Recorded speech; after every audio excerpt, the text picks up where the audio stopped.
President Trump's image with allied nations of the United States, especially Australia, has plummeted over the past year, a major global survey has found. Joining us tonight is one of our correspondents in Australia, Marvy Delfin, to tell us why live. Marvy? Yes, people in several of America's allied nations, especially Aussies, are dismayed by President Donald Trump's handling of the COVID-19 crisis and view him as less trustworthy than other world leaders and political figures, according to the survey by the Pew Research Center. Data found that a significant 3 in 4 Australians have no confidence the U.S. chief executive will do the right thing for world affairs, compared to Russian President Vladimir Putin and Chinese President Xi Jinping. Favorability toward the U.S. and Australia, including the UK, Canada, France, and Japan, is the lowest it has been in at least 2 decades, the survey revealed.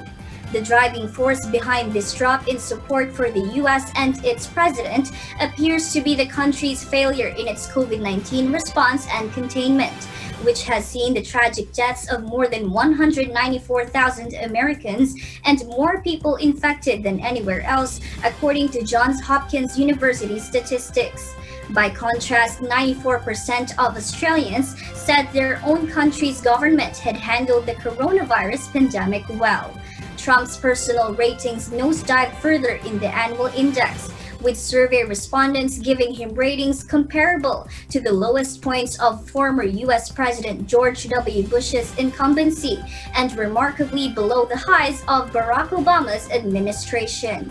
In Barack Obama's final year of presidential tenure, 84% of Australians said they had confidence in him to do the right thing for international matters.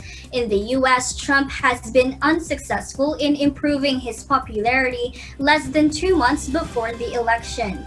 His approval rating hovers around 40% in most polls, below Obama, Bush, or Clinton at the stage of their re-election bid, and sits on the same level with George W. Bush, who lost his re-election bid.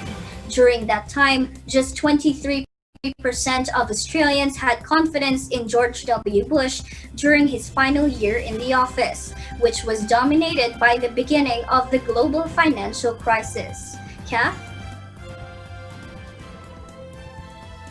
You mentioned that a vast majority of Aussies say that they are satisfied with the Australian government's COVID-19 pandemic response despite the surge of anti-lockdown protests. Can you briefly describe to us the current coronavirus situation there?